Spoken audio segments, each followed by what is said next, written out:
Yo, all things covered. You guys know what time it is. This is a big time week when it comes to the NBA. NBA All-Stars getting ready to happen.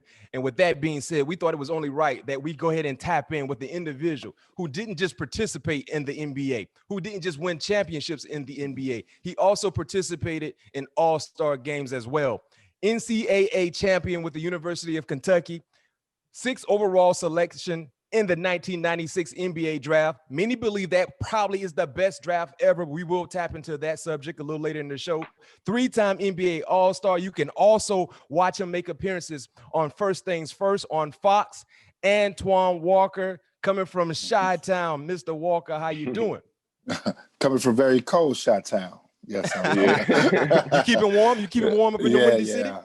Yeah, it's not bad. I'm from here, man. I can take it. I'm doing good. B-Mac, that was pretty good, man. I like that warm introduction, man. I didn't know what you was going to say, but that was pretty good. Man, you know I got to lace you real decent, man. You know I got to lace you real decent. Join us here, All Things Covered. First things first, Toine, with the All-Star game happening this weekend in hot Atlanta. We know you have played in many All-Star games, 3 All-Star games to be exact. But when you look at some of your All-Star appearances and playing around some of the elite players that you were with on your team and playing against, you know, what are some of your more memorable All-Star moments? For me, it's actually really special, probably than a lot of guys, because I played in Michael's, both of MJ's, both supposedly their last 2. 98, that was his last one before retiring. Madison Square Garden. I can remember that whole weekend being around. Was he going to retire? Were they going to break up the Bulls team? Scottie Pippen was, looking for a contract. It was a lot of turmoil going on with the Bulls at that time, and Michael, and certainly Michael. So that was special, and it was in Madison Square Garden too. That was my first one, and then obviously in 2003, Michael's last one was really, really special because we knew that was going to be the last time Michael played, and he put on a heck of a performance in that game. So All-Star Weekend has been great for me. The 3 times that I participated and played, obviously I've went and supported every year, even when I wasn't playing. But it's a special time for all players. It was great for me. Yeah, well, since we're talking about Mike, you grew up in Chicago and you grew up as a Bulls fan as well. Well, your first NBA game was against the Bulls. How hard was it for you to flip from a fanboy to your competitor side? Oh, it was real hard, man. It was actually a surreal moment for me in life because obviously I grew up a Bulls fan and cheered for them the first 3 years that they won in 91, 92, 93. And then my first game happened to be against them. A little nervous.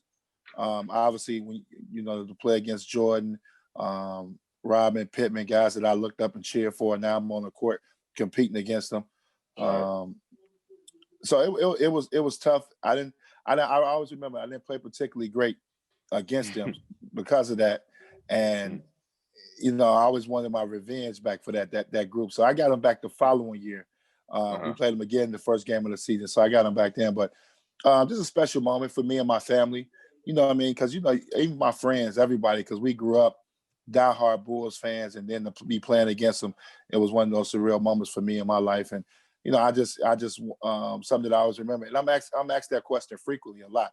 So about that moment. So it's one of the special moments that I took with me in my highlighted career. Do you remember your record against MJ? 1-11 when he was with the Bulls. From that, so we beat him one time.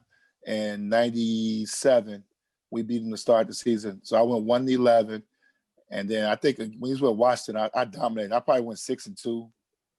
Okay, yeah, you definitely against the Bulls. You were 1-11.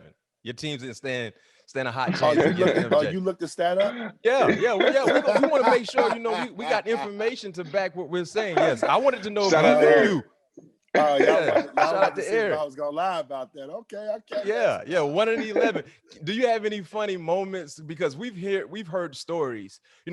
For us, never playing in the NBA, never coming close to playing in the NBA, we kind of live through stories from guys that participated in the game. But when you talk about MJ, man, we at some point in time we all had love for MJ. Granted, if you were a Laker fan, Bulls fan, Celtics fan, you love MJ. Football fan, it doesn't matter. But talking about the competitive nature that he has been able to display, were there any moments on the court when you're going against the legend, the icon, the guy you looked up as a kid, did he ever talk trash to you? Did he ever say anything to you, or did you ever say anything to MJ? Oh, without question. Well, I was very lucky, man. So in 2001, when Mike decided to come back, at that time in Chicago, I was kind of the CEO of the pickup ball of getting all the guys together and playing and working out together. And Mike called me. I think I just got out the playoffs. We just got knocked out the playoffs, and he called me, and I was like, obviously I knew Mike and played against him, but I never had his personal number. So he called me and was like, "Listen, I don't want you to say nothing. Don't tell nobody. I'm thinking about coming back, but I need to get in the gym, and I need you to get all the guys in the gym to play pickup ball." So I'm like, okay, this is Michael Jordan. So I didn't stop my vacation. I didn't stop everything. I'm locked in totally now. Like I got to lock in now. So that's how I end up really meeting Mike in 2001, and we end up spending the summer together. And at 39, when he came back, man, you understand, I saw the competitive juices from that point on. Every day, B-Mac, we talk trash every single day. The run was so thick, and you guys can understand this and imagine this. The run was probably about 35 pros every day. If you lose, you through. You lose, you may only get two games in.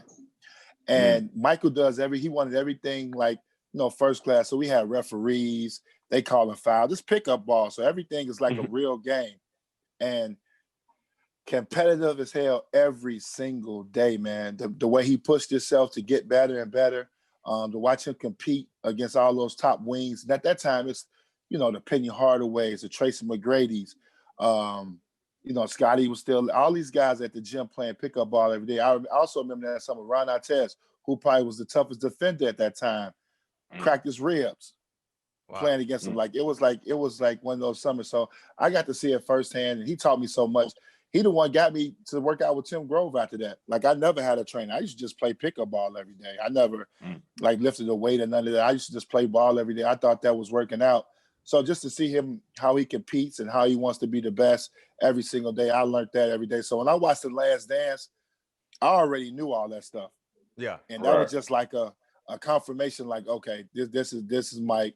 But everything's trash out of me, Mike. Basketball, off the court cards. Yeah. Tell us a bit about that, the Boo-Ray battles, because Pat P. Antoine plays Boo-Ray as well. And anytime we have a guest on, that's familiar with the game of Boo-Ray, we like to tap into that element. But talk about some of those storied card games that you participated with. So you had M on some Boo? Oh, yeah, M played everything. Boo, spades. He really was a poker player though, but I wasn't a big poker player, so he had to get into spades and everything. Boo-Ray. He had to get into some of our games. Right. But we probably gambled 3 days out the week. His restaurant was right across the street. Not even right across. They shared the same parking lot as the gym. So it was many a days he'd be like, "Let's go to the back of the restaurant and play and have dinner." So we've had many of those days. But yeah, when Mike calls, the buy-in goes up a little higher. Let me just start with that. So it's going to be a number put on that everybody got to bring to the table. I say probably 20,000 is the cap. That's cold hard cash, 20,000. Yeah, you got to have 20 to get in. Just to get in. Just to get in. You ain't got 20 to get in, you can't even play. So that starts that. And then Mike is competitive, man. I remember one time we played spades for 36 hours. What? Damn. What? We played spades for 36 hours. We were playing against two other guys. We were playing against two other guys. Me and Michael were partners, and we were playing against two other guys. And they had us stuck, B-Mac, 900,000. What? Yeah. So you guys familiar with spades, right? Yes, sir. Yes, sir. So you're familiar with spades. So y'all know the first hand. So we were playing the first hand bid itself. Yep. Okay. Right. Yep. So whoever gets 7, we was betting 50,000 on that. What? Betting 50 on who gets 7, and then 50,000 on the game. Were y'all playing Joker, Deuce, Deuce, Ace? Nope. Or were y'all playing Joker, Ace? King, Queen. Ace, King, Queen. Oh. Ace, King, Queen, man. That was the and this was the crazy part. That we played for 30, and what made it even more interesting, it was the day that he actually supposed to made his announcement that he was officially coming back. He canceled the press conference, everything. We played for 36 hours, man. Did anyone ever find out why he canceled the press conference? Did that news ever break? Nope. because we did it. We was down, and actually we was down the street from the press conference, and one of our good friends' restaurant at the top of the restaurant, and we played for 36 hours, man. We was down. So wow. Look, hey, he beat you, man. 36 hours straight. Matt, hey, I thought you stayed up all night and gambled and beat you, man. Man, no question. We didn't stay up. No, we didn't make 24 hours. So my question for you, Toine, did you guys actually have the cash, or y'all were playing with markers? No. This all cash. Ooh, so that's what happened. This is what happened. That's what happened. I was leaving for Boston in a couple days, so I had about 100,000. I was always a cash person. I had my money. Mm-hmm. MJ had about 200 on him. MJ sent for $500,000. Cash sent for it. And then you got to think the other guys we played against had money too. Yeah. Right. So y'all, yeah, of course. So, yeah, they had us down 900,000, man. We got back all the money except 20,000. Mike did not want to see them with 20,000. Wait a minute. Hold on. Time out. Y'all were down 900K and fought back.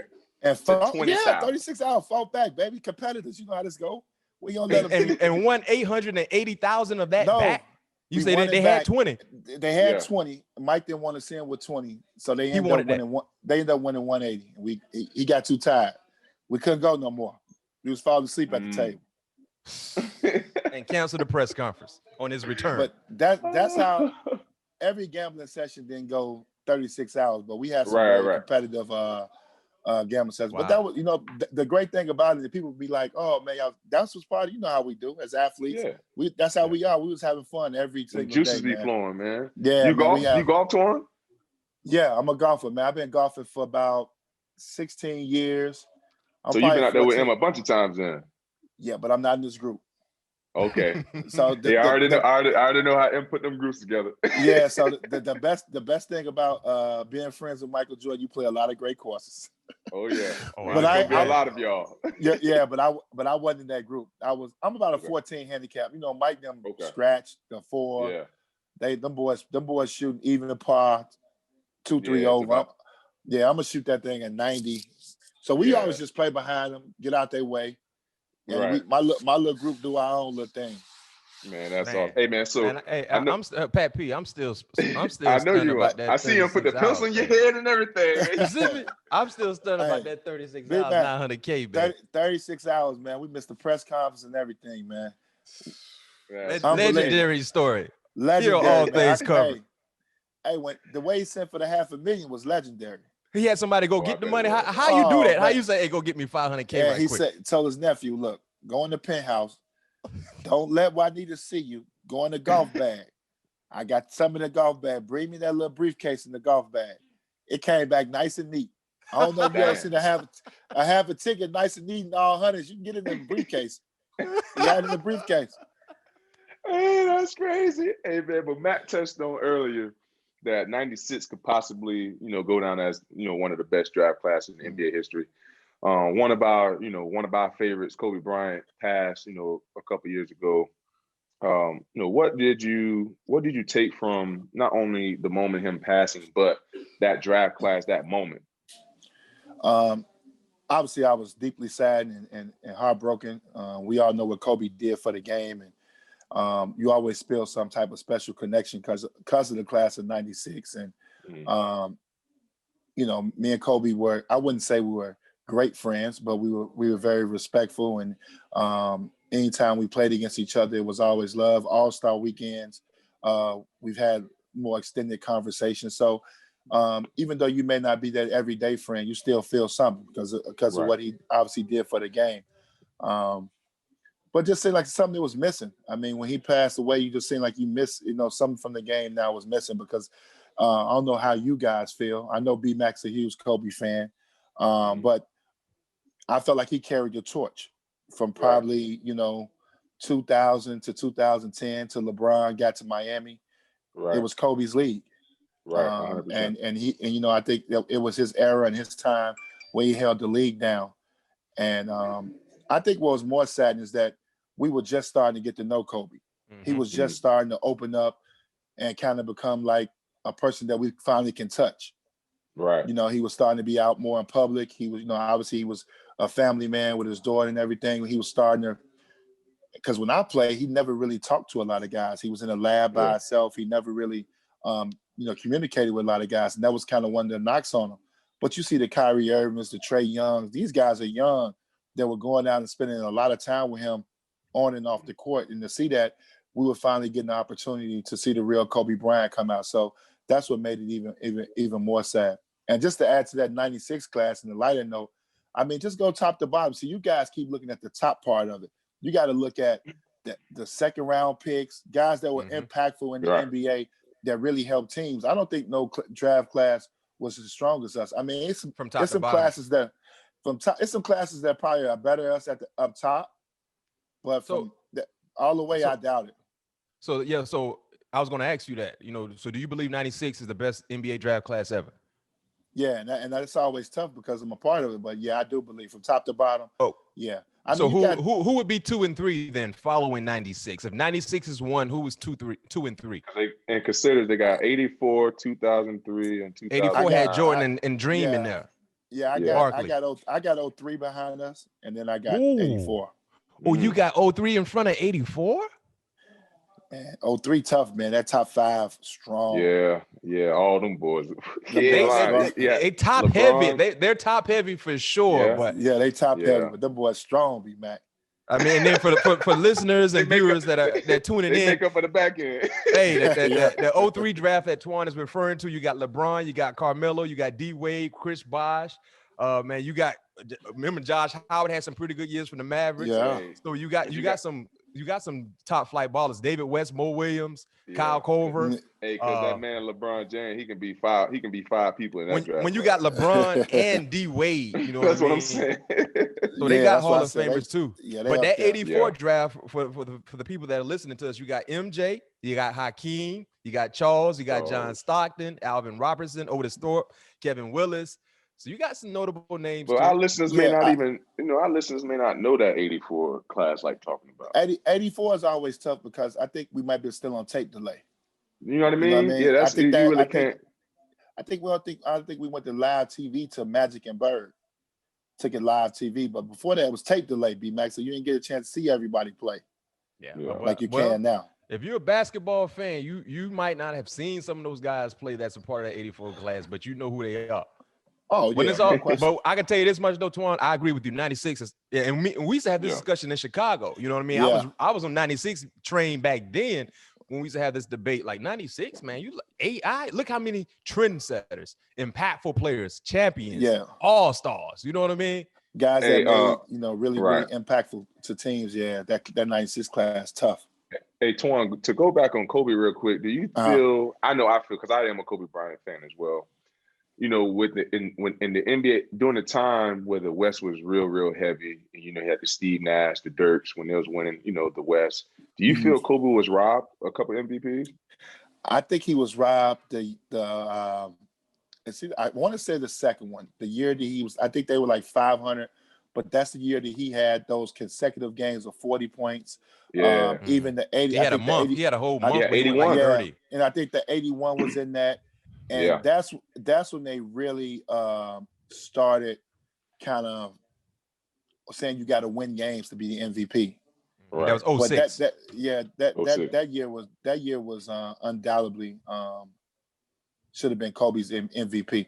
He definitely got robbed. And it's the same thing that's happening to LeBron right now. Yeah. Right now, we expect greatness. He's been consistent, and he's getting robbed on a couple of them too. So that's the bad part. Man, and to back what you're saying, he averaged 35 a night, but finished 4th. That's crazy. See? That's crazy. I know that year was crazy. He got robbed that year. Yeah. The year Nash won, he finished 4th. Average. Yeah, Nash back to back that year.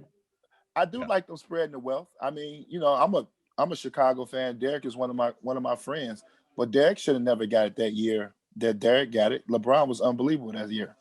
Mm-hmm. And they actually beat the Bulls in the playoffs. But the Bulls won 60. But the Bulls won 65 games. Yeah, that year hey, listen, Toine. I understand what you're saying about LeBron should have won that year. D Rose won it, but boy, D Rose was special. Yeah, he was doing some special stuff, boy. He was highlight every night. Yeah, he was. Speaking of D Rose, and I used to talk to you about this all the time with your Chicago roots and your Chicago ties. If D Rose don't get hurt, who is he as a player, NBA player? How different is his career? He would have been Steph Curry.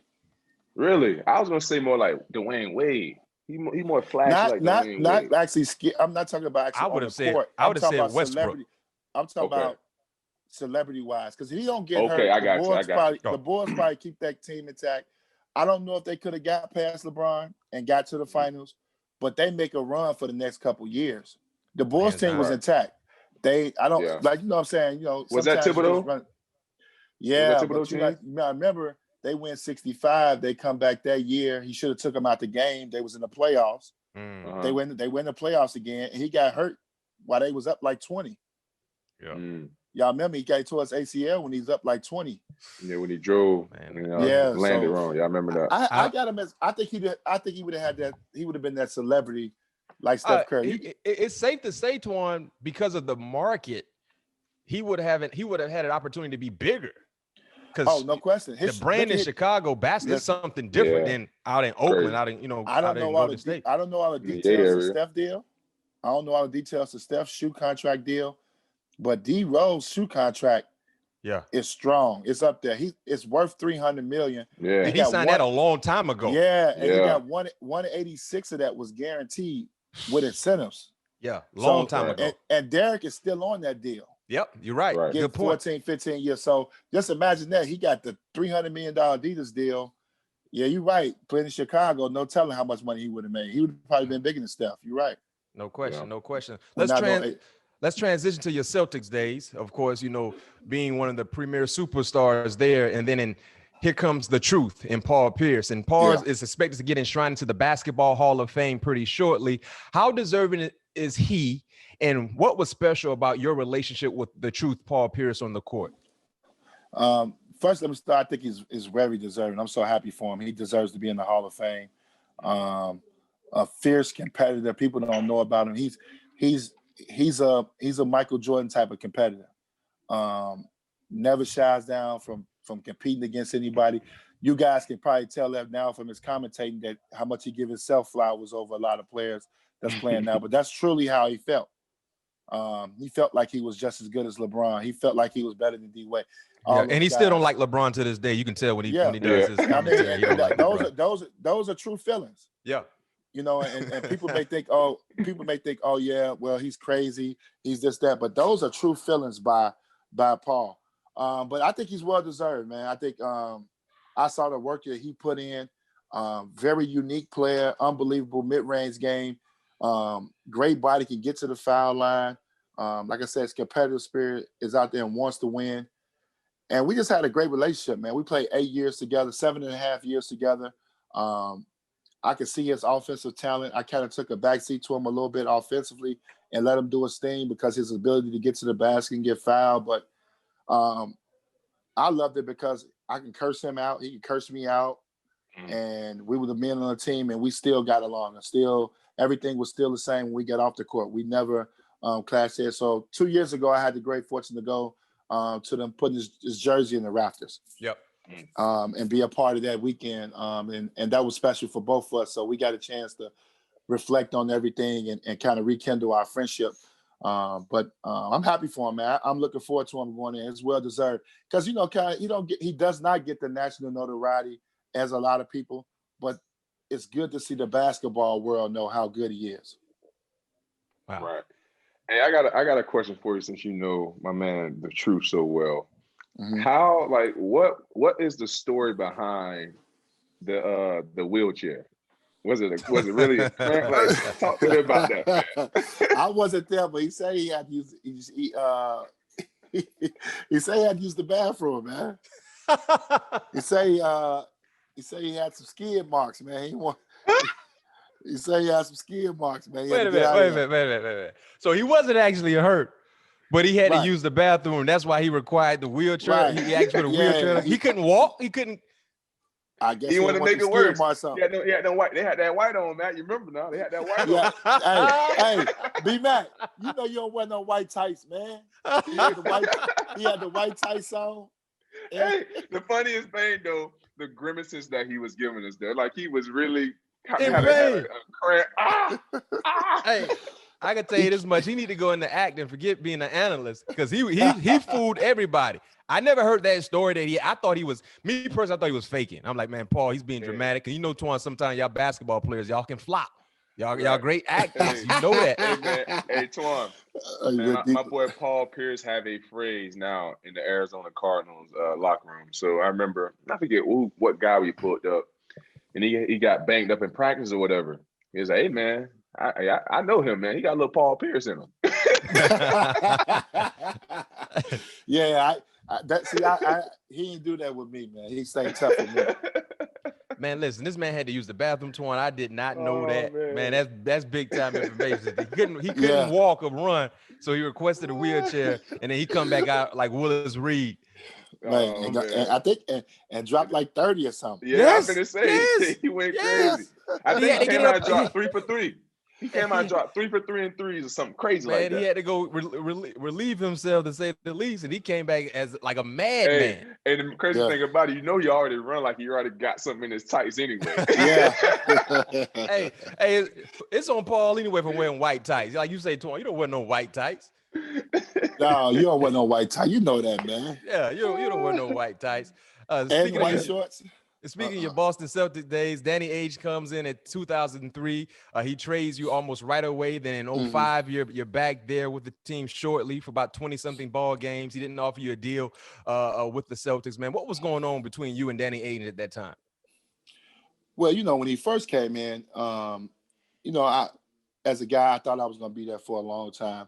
Yeah. We had just lost in the second round in the playoffs.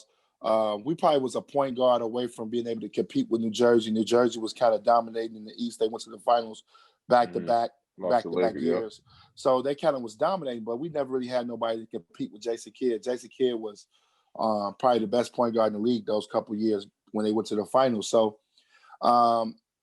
we drafted Marcus Banks. I go into training camp. We get to the last game. I think everything is fine. We ready to make another run and see if we can beat New Jersey. And he just traded me. And basically it was a point. It's kind of how sports is. He didn't particularly like me. It wasn't the fact that I did anything. He didn't like my game individually, so he chose to move on. And he also didn't like the fact that I was beloved in Boston at this time. I had 7 years in. The organization from top to bottom would kind of, had bought in and kind of got behind me. And I think he wanted to be the man. And it's kind of funny, but he wanted to build the team and be the man.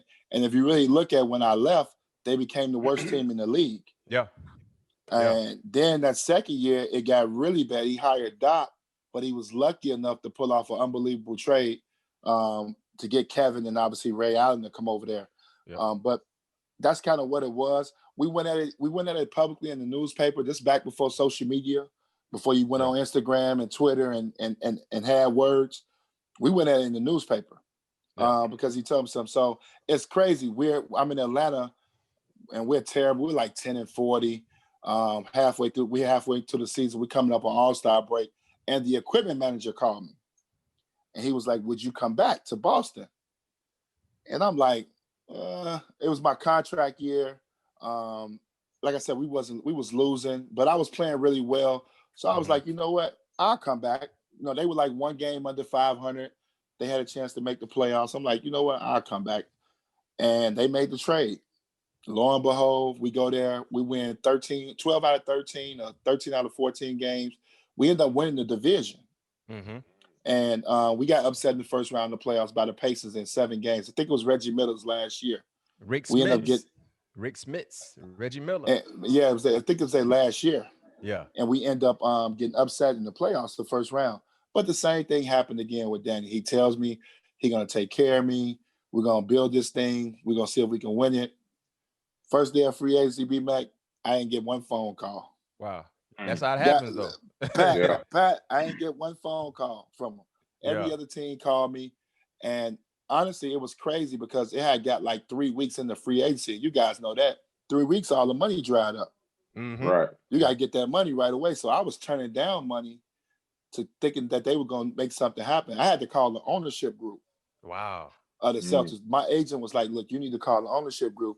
and basically tell Danny to take some players back and do a sign and trade. And that's how I ended up with the Miami Heat. If you look at the tell Eric to look this up, I think I'm still the largest trade in NBA history. It was like 13, 14 players. The amount of players, I yeah, remember that. With the amount of players for me to even get to Miami. Yeah. Because Miami didn't have any money. I had to call Shaq. Because Shaq had bird rights where he could have got, at this time, it was on, Michael was the only guy that was making $30 million a year that made $30 million. So it was Shaq's turn, he could have made like 34, 35 a year. Wow. So we got Shaq to take a 5-year deal for 100. Instead of taking like 3 for 99 or 3 for like 97. Yeah. I had to call Shaq, man. All right. And tell Shaq, hey, big fella, I'm coming, but I need you to, basically take a pay cut. Well, he didn't really take a pay cut, but take more years. Right. Wow. And he ended up taking more years. Wow. And that's how I ended up getting to Miami. But Danny, for some odd reason, and to this day, and you guys know this, you guys play for great organizations, but to this day, my first time seeing Danny was at Paul's retirement. And at the retirement, I mean, we spoke, but it's still, that's the reason why I probably can't go there and work there or anything. Because I mean, I'm still great friends with people in the front office, the ownership group, but they're gonna go with their guy. Danny Ainge is their guy. He brought them a championship. They're gonna follow his direction. Speaking of some of the names you talked about, Greg Ostertag, Rasul Butler, Kirk Snyder, Raul Lopez, Jason Williams. Look at that, man. That damn G League team. It's a G League team. Andre Emmett, Eddie Jones. Man, there was a lot of players, Toine. And real quick, we're going to transition to your Heat days in the championship. But two-part question regarding Danny Ainge. Number one, should he have traded for James Harden? Because I heard the Rockets wanted Smart and Jaylen Brown in return for James Harden. And if there's any truth to that, do you think he should have made that trade? And then secondly, what are your thoughts about the current crop of Celtics? I mean, seem to be a bit inconsistent this year. Granted, there's still a lot of basketball left to be played, but they're not doing as well as many thought they would do. I don't think he should have made the trade. I like where they're at with their 2 young stars. Well, actually 3. I put Marcus Smart in there. I know he's been hurt. But you said he didn't have to. He shouldn't have made the trade. No, I'm not a James Harden guy. Oh, you just that's personal. You just not a James Harden guy. It's not really that I'm personal. It's just that's the fact personal. that you don't like his style. You don't like the style that he plays with. You can't win with that style. You know what I mean? He's in a very unique situation now with Durant and Kyrie, but it remains to be seen. I don't think you can win with his style. Anytime it takes a guy 6, 7, 8 dribbles to get where he got to go, that's a problem. It works in this day of game, in this game that we playing now, because the floor is much bigger. It's more of a pick and roll league, so he gets away with a lot of things now. But I would not leverage. Not only the Celtics or any other team, I would not leverage my future for James Harden. Period. That's just, I wouldn't do that. The current Celtics, to answer the second part of your question, I like where they at. I think Jason Tatum and Jaylen Brown can be really special. I think Jason Tatum is that next Celtic that we'll be putting up in the rafters. I think Marcus Smart is a big piece of what they got. Where Danny Ainge made a mistake, he let Gordon Hayward walk out the door without getting nothing in return for him. Yeah. So if you know you can't get to $120 million, if Charlotte's going to pay you that you don't want to pay him, you got to say, okay, look, let me do a sign and trade and get them a legitimate bid. I think they should have went out to Dwight Howard much harder. I thought he could have been a great addition to that team. You could have probably traded for Andre Drummond and added him to them. He's young. They had a legitimate center with that group. And it's unfortunate. I mean, he made a great signing to Kemba Walker, but I think Kemba Walker is not telling the truth. I think his knee is messed up. I think he's trying to fight through it, and he may not be the same player again because he's trying to play through it right now. But I like the core. I don't think they're a championship team. I know a lot of people put them in championship category. I just think they're a good team. No. The team that's going to be a championship caliber team is the team that James Harden is on. Yeah. Oh, but now you didn't ask me that question. Now I do believe they're going to the finals. But let me tell you something, B-Mac. You want to go to the Super Bowl and lose? No, I don't want to go. But if I get there, there's a chance I can win. You don't have a chance of winning if you can't get there. If you're in the party. Yeah, okay. if you can't get there, you know you don't have a shot of winning. if they healthy, Brooklyn definitely getting there because I mean teams can't get to 125. This is how I look at the James Harden potential deal with the Celtics. Number one, he's better than both players the both key players you were going to lose in Smart and Brown. Offensively, he's better than both guys. Number two, if you add James Harden, you alleviate any other team in the East and potentially trying to get him. So you don't get James Harden, but now you might have to play against him in the playoffs, and he's going to sit you down. Yeah, but I can't leverage my future for him. At that time, you got to think about it. He played a few games for Houston. He looked like he's not in shape.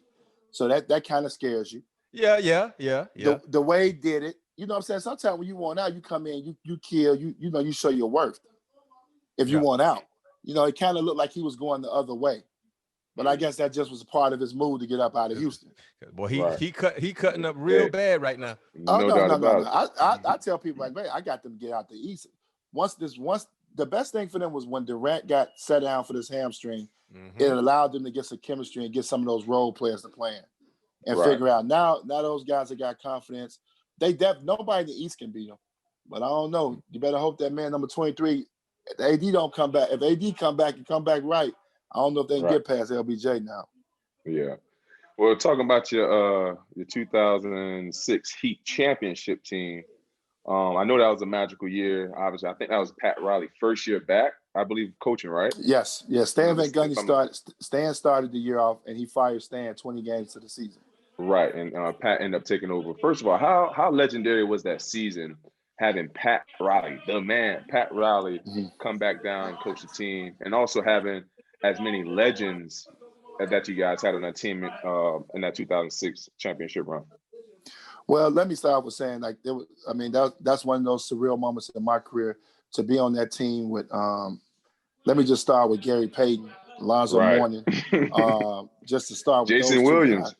Guys. White Chocolate. Then obviously Shaq and D Wade, everybody knows, but Shannon Anderson. You know what I'm saying? Derek Anderson was on the team. James Posey. Udonis Haslam, Darrell Wright. Those guys. And we had a slogan that year that said 15 strong. And I never played on a team. In college, it was close, but I never played on a team where guys stayed together. It was very, very seldom. And in the NBA, everything is really cliquish sometimes. But in that year, you always saw 7, 8 guys going to dinner. Toine, where y'all used to go to? In Miami? Crown 112. We had 112. 112. We had 112. Back in that day, it was in Diamonds. And we was at Diamonds all the time. Yes, sir. Yeah. So, and that was the crazy part is about it, that we had so much fun, that group. And Pat Riley was such a slave driver. I understood. We learned firsthand why he was such a legendary coach. We used to have 4-hour practices, man. You got to wear your knee pads, knee brace, all that stuff. Full practice contact. His approaching was not to be messed with. Everybody had body fat and weight every week. He pushed you every day. Nobody was bigger than one another. In film session, he would get on D Wade as much as he get on me. Just the way he did things, everything was done in an orderly fashion. That's just how Pat was. So even though we necessarily didn't have the greatest season where we won 60, 65 games, but we won 52 games but we knew that we were going to be ready come playoff time. We knew that nobody could beat us. We knew our biggest hurdle was to get over the Detroit Pistons, who had dominated the Eastern Conference for 5-6 years. And then in the finals, we didn't care who we played. We knew we can beat anybody. But that's a special year. I always tell people, man, that was my best year ever, being a part of a team and a culture that everybody came together no matter what. And y'all know how the season is. It's going to be fights and all type of things that go on with guys. That stuff never got out the locker room and never got out of hand. And we just pushed each other, man. You can ask anybody off that team. I never partied, man, and played basketball that much in my life, man. We partied in Miami. I don't know how I made it, Pat. You had some legendary streetwalkers, to say the least. No doubt about it. GP, Posey. You and Posey used to go hard. I used to see y'all boys out. Me, Posey, and GP. Yeah. GP didn't like the beach. Hey, Toine, what was GP favorite drink? What is the only thing he only drank? Patron, that Pat Ron. Pat Ron. That Pat Ron. Hey, then you had the CEO of Miami too, Udonis. Yeah. Yes, UD. And you know what? UD was so great because he kind of showed the ropes and got them boys. So when we was out, them boys kind of protected us. You know what I mean? Yeah. Right. Made I sure we already got know. That's why I said that's so the CEO. yeah. So we was able to go to Diamonds and act a fool and be able to get out of there. Right. Now, guys, this is before King of Diamonds. This is Diamonds. This is the I original know. Diamonds. Yeah, we Okay, know yeah, Diamond. okay. Yeah, you know, we Old from Okay, down as there. long as you guys know. Which is now known as G5. G5, yeah. Oh, really? That's G5 now? Yeah, that's G5. It's the same building. Oh, okay. Mhm. Yeah, that's Yeah. what it is. Oh, I didn't know that. Yeah, no doubt, no doubt. Hey, that definitely was a legendary team, and I know you guys bringing a title to Miami is a big deal. And how No was doubt it, about it. celebrating a title in the city of Miami? You know what I mean? Understanding what that meant to the city and what you guys were able to do. You know what made it great? Because it was the first one they had. And Pat has worked so hard to try to build a championship team there. It don't have the feeling like Chicago or Pittsburgh, because Miami's not necessarily a sports town. Yeah. You got a lot of people from a lot of different places, but I thought the way people came out and supported us in droves, and people still remember it. Anytime I go back to Miami, I mean, you walk the streets, people still remember that 016. And I know LeBron and them has brought a couple more titles since then, but we still hold a special place. Yeah. I think, to people because of that first one. And you know what else to add to that? I think that goes as an understatement. I think what makes it special, Alonzo. Yeah. I think it's really Alonzo, and you talk about Udonis being the CEO. Yeah, he was on that team. Alonzo, and to see what he went through that year, man, you guys would not imagine the medication and how tough it was for him to get through that season with his kidney, and to see him do that every day and to put his body through that to get that title made it even more special because he wanted one. And and it's kind of like Patrick Ewing. You would always love to see Pat on the Knicks and get a championship with the Knicks. Right. It was the same thing with Alonzo, because he did so much for that organization. Yeah. Yeah. Jason Tatum hit your patented shimmy in the bubble last year. Where did that move come from? And what are your thoughts when guys mimic the shimmy, when you see guys do it now? I mean, I like guys to give me a little credit for it, but I would like that. But no, actually, man, I just, in college, being a fool, being a clown in the locker room and messing with guys and dancing and having fun and just, Rick Pitino's such a, he's so strict and everything's by the book. So guys would dare me that I would dance. Yeah. During the game because, coach, everything got to be, done by the book. So he told me I could dance as long as I get back in the press. As long as I didn't mess up the press, I could do it. So y'all boy was pressing the whole game back then. Yeah. So I just started and when I got to the league, it took me a couple years to kind of really start doing it. But once I got in the league, I started doing it. It just came natural. Yeah. I played for one coach that told me don't do it. Don Nelson asked me not to do it. Wow. He old school, man. That's Hall of Fame. When he tell me, hey, say Toine, I don't want you doing your shimmy. He was the only coach to tell me that. Yeah. So in Dallas, if you watch Dallas, in Dallas, I think I hit like 2 game winners in Dallas. I may have did it there, but Don Nelson didn't want me dancing. Wow. Have anybody ever hit the shimmy on you? Oh man, no. Nobody ain't pull your own move. This the thing, Pat, with the shimmy, and you got to go back and you go on video and say I got different versions of the shimmy. Okay. See, I got a layup when you get layup in a foul shimmy. Yeah. I got hitting the 3 shimmy.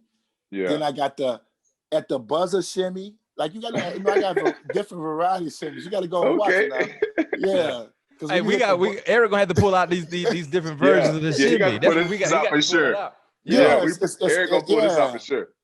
Yeah, it's a game winning shimmy. So I had different versions. These guys don't got different versions of it. So do you have a golf version of the shimmy on the course? Nah, he said he'll 14, man. He ain't got no golf. He ain't got no. Hey, you say he'll have it, huh? No, you're 14. No, I'm a 14, man. I'm just trying to shoot bogey golf, man. I'm trying to stay in the match, man. Hey, no doubt. Hey, Toine, before we let you go, we're going to transition to the superlative part of our show, hit you with rapid fire questions. Number 1, biggest piece of advice for players entering the league now. You've been extremely open about your financial mistakes early in your career, but what would be the biggest piece of advice you would share to new players? Financially, I would say, obviously the biggest thing I try to tell guys is that, careers are short.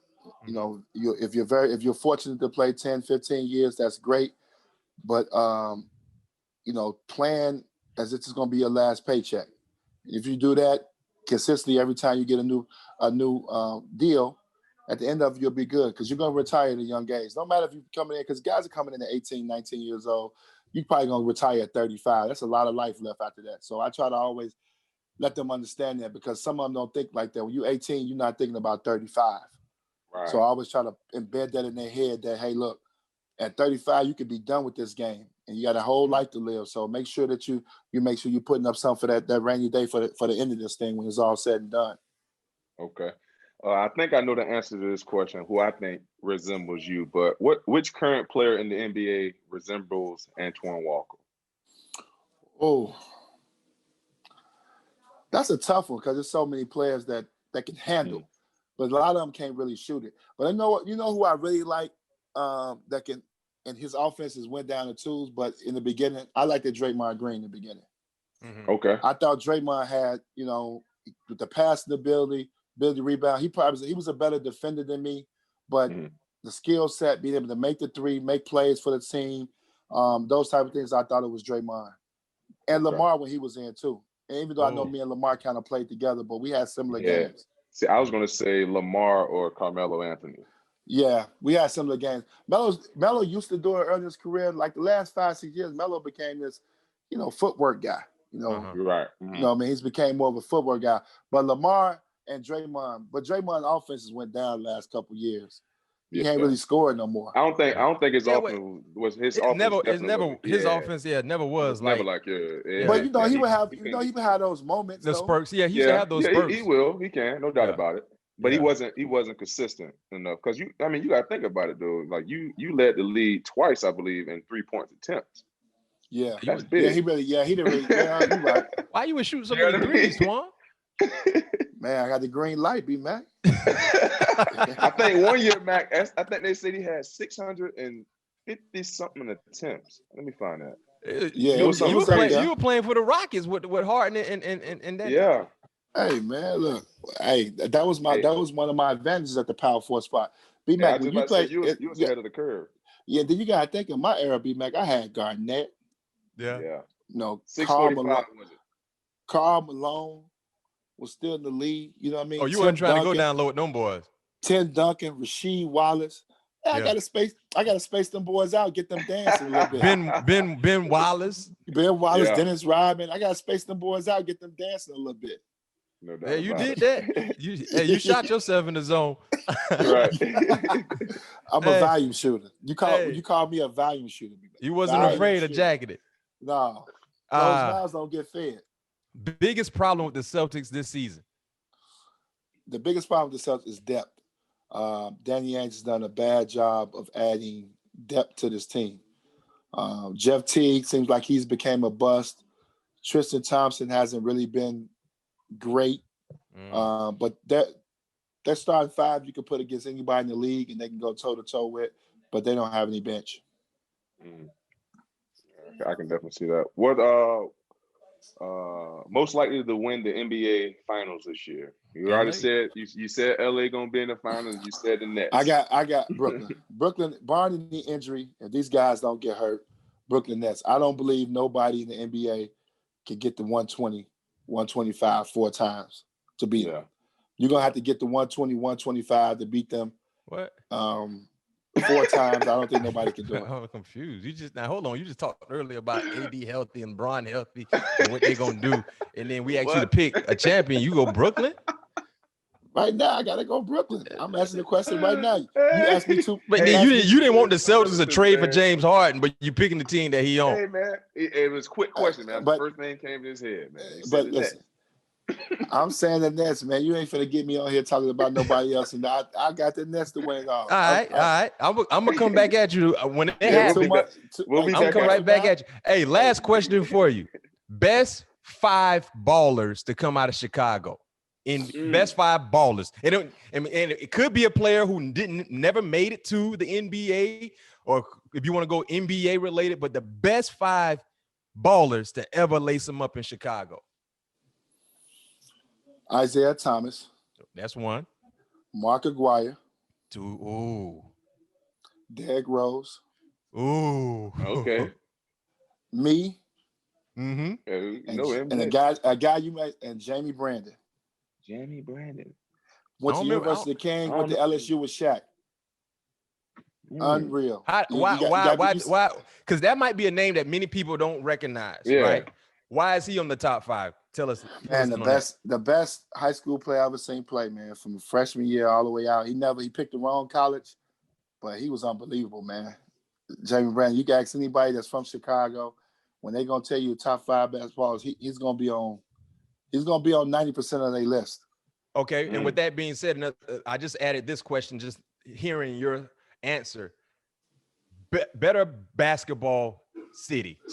I mean, you can go Illinois, you can go New York, but of course, you're talking about Chicago and what they look at the iconic, legendary players that have come from New York, the Barrels in New York. Who you taking? That's a tough question. But I would say New York because New York is bigger. Mm-hmm. So I would go with New York, and that's tough for me to say because I believe in Chicago. Chicago's up there, but I would say New York is one. Yeah. We're a close second. Then you got to think about Washington, California. Yeah. Probably California, then Washington. Washington came on late. They last 15 years been good. Okay. But California. But we second. I'll give New York that. Yeah. But your starting 5 for Chicago would be you, Isaiah Thomas, Rose, Mark Aguirre, and Brandon. What was Jamie Brandon. Jamie Brandon. Good list. Yep. And I'm gonna get killed because it really supposed to be D Wade, but I'm going with Jamie. Yeah, I forgot you left D Wade off. Ooh. No, it's D Wade or Jamie. It's D Wade or Jamie. And you Anthony Davis? You leaving Anthony Davis off also? Anthony Davis was a bum in high school, man. He was 60. Don't do that. He grew his senior year. He grew. You know, that Anthony Davis ain't no household name here. What the other kid that went to the same school as D Rose? Jabari Parker. No, that I think he died. Didn't he die? It was Ben Wilson. Yeah, I heard he was nice too. He was nice too, but I never played against Ben Wilson. And then Ben Wilson played in a Princeton system. We never got to see Ben really get down. He played a Princeton system. Dang, what was the man name? What was Len Bias from? Was he from Chicago too? No, Len is. What was Len Bias? Is he DC, Maryland area? Yeah. Oh, okay. Oh, yeah, you're right. No. He's from the DMV area. DMV. Yep, DMV. But Ben Wilson. A lot of people in Chicago swear by Ben. Say he was probably the best player ever. He was going to be the best player coming out of Chicago. I saw a lot of film on him, but he played in the Princeton team, so everything was really basic. Yeah. You know what I mean? And the game was different team too, but everything was basically played in that type of system. But it's a lot of people in Chicago swear by Ben. Yeah. Hey, I can't wait till we drop this so our Chicago listeners can either agree with your list or attack your list. But they're gonna respect it. They're gonna respect it because it came from Mr. Shy himself. They're gonna respect it, but I left D Wade off, so D Wade probably gonna give me some static about that. No doubt. I can see it right now, Antoine. They're gonna have that meme. You remember when D Wade messed up the dunk contest, him staring off in the That's gonna became a meme, didn't he? They made that meme. That's gonna be the meme for Antoine's list. No doubt. Hey, but man, Toine, thank you for joining us here. All Things Covered. Patrick Peterson, Bryant McFadden, recapping your career. Legendary card story. That spade story still got me blown. It still got me blown. Hey, but appreciate you joining us. And, I'm going to be hitting your phone, but I'm definitely hitting your phone when the finals come around, when the Lakers slap the Nets in the face. Well, this time, man, we got some good arguments. Come on, call me during playoffs. All right, man, be safe now. All right, Pat, man. All right, A-Dub, be good, baby.